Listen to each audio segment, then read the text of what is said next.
ようやくね、流れる風の中に若干の乾燥を感じるようになってね、夏が終わるなっていう感じの今日この頃、皆さんお元気でしょうか。どうも、田舎者です。相変わらずね、雑草に漏れた畑でね、唐辛子と白ネギだけが生き残ってるんですけどね。その間ね、いろいろあったんで、今回もお付き合いください。ということで、ゴミダメになっていたね、この北側の部屋ですね。真夏のね、めっちゃ暑い時期に片付けを始めたんですけどもね、このゴミを片付けるにはゴミ置き場が必要ということで、その辺に転がってるゴミを集めてですね、ゴミ置き場を作るところから始まりましたね。こんな感じでめっちゃ適当に作ったけどね、これがまた楽しかったんですよね。で、ここにですね、この北側の部屋にあった廃材を放り込みました。これでですね、北側の部屋が片付いたところで、以前から気になっていた土台とですね、柱の一部を前回交換しました。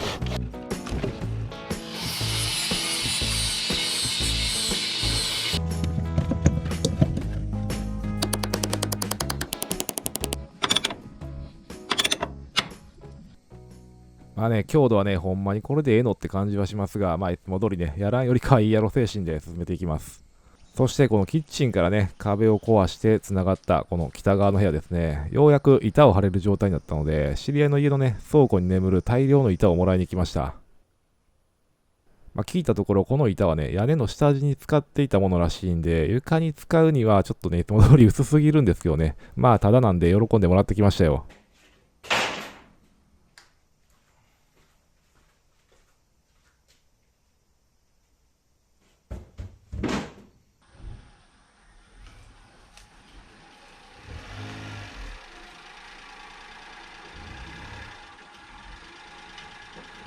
で、結局軽トラにこんな感じでさらっと積んでね、3倍分ほどの量になりましたね。近所のおばちゃんにね、おまけに自転車の空気入れもらいましたけどね、自転車持ってへんけど。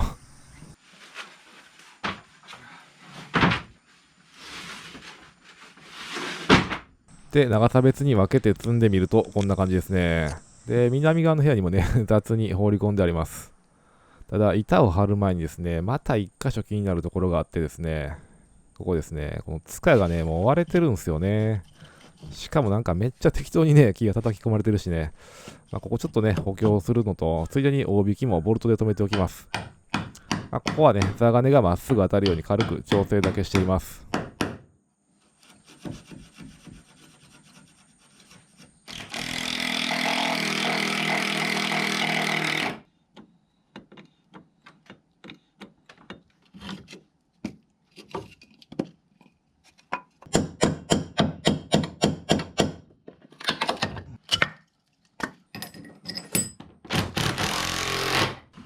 で、この基礎になってる石ですね、これもよく見たら適当に置いてあるだけなんですよね。これやったら別にブロックでもええやろと思ってね、交換します。21センチぐらいな。で、例のゴミ置き場からね、いつものヤマジンを引っ張り出して、塚のサイズにカットします。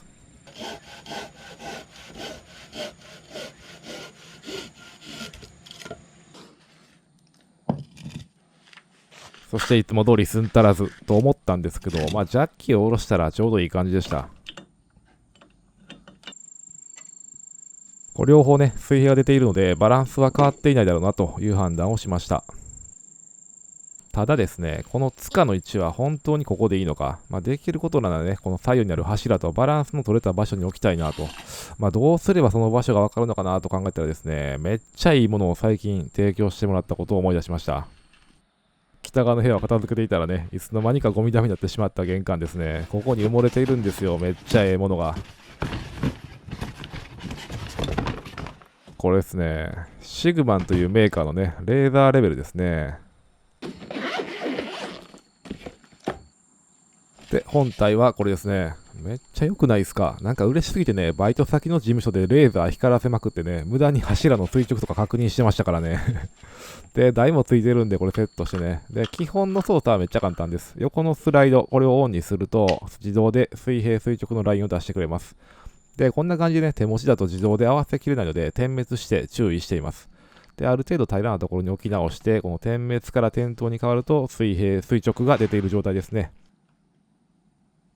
で、この左右にある柱の中心同士を結ぶとですね、この塚を置くべき場所がわかります。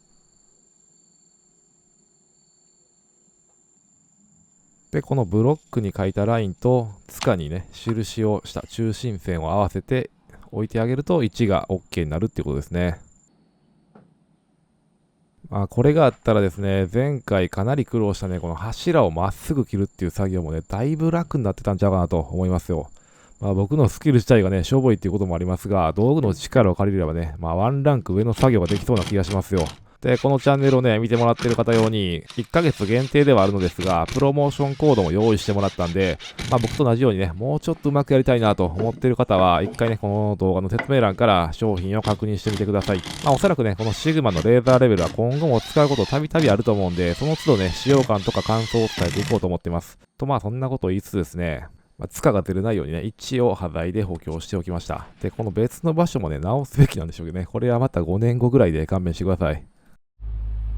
そんな感じでちょっと話が長くなりましたが、ようやくですね、板を張っていきます。で、剥がさずに置いてあった板はそのまま残すので、空いてる部分ですね、こう185センチの板を作っていきます。で、今回ですね、この部屋はとりあえずこの板をもう1枚張って、物置兼くつろぎスペースとして使います。で、先ほどお話ししたように、この板が薄いんで、値段を足すべきか迷っていたんですけど、踏んでみると若干しなるけど、割れたら割れたで何とでも修復できるんで、このまま行ってみます。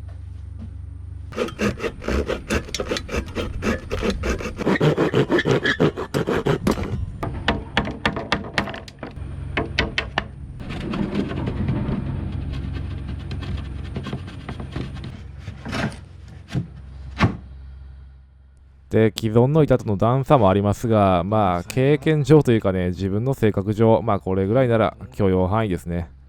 ということで、残りの部分ね、ひたすら切り張りしていきます。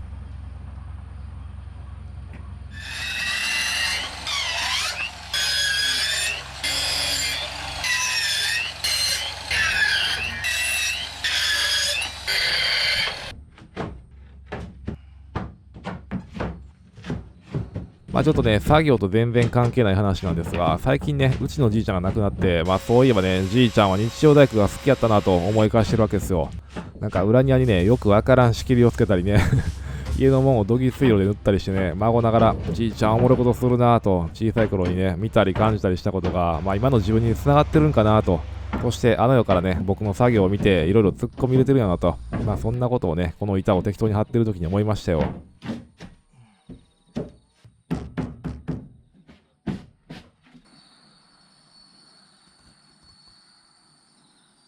そんなこんなでね、これで物も置けるようになったし、一段落と綺麗に終わりたかったんですが、ちょっとね、いつも通りやらかし案件がありましたね。ここなんですけどね、板が一番左だけね、全部上がってるんですよね。どういうことやねんと思いながらね、ちょっと剥がして確認してみます。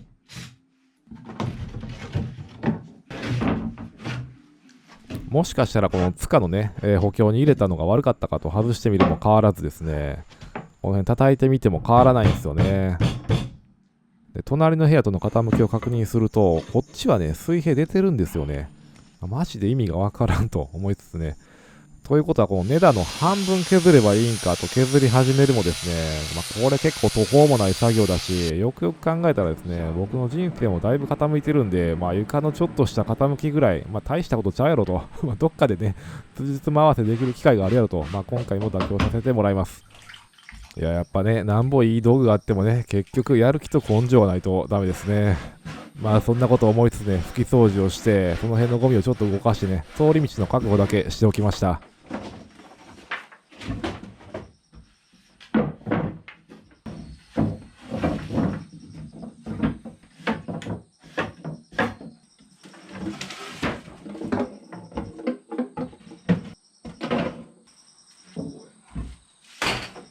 で、端の板だけはね、踏んだら速攻で割れそうだったんで補強してみました。ここが初めに入れたところですね。割としっかり木材を入れ込んだのですが、次はこんな感じで入れ込みました。そして3番目はこれ。そして最後は、これですね。でもこんなね、些細な木が一つあるだけで、踏んだ時の感覚が全然違うっていうのがね、面白いですよね。で、そしてようやくここにね、置いてあったソファーも移動できたので、キッチンをね、使いやすくするために、棚でも作るかなと妄想しています。そしてこの北側の部屋はね、いろいろ遊びながら使いやすくしていこうかなと思ってます。七輪飯をね、惜しむ声もありますが、自分の中でちょっとブームが終わったので、また次のね、流行を探しますよ。では今回はこの辺で最後までお付き合いありがとうございました。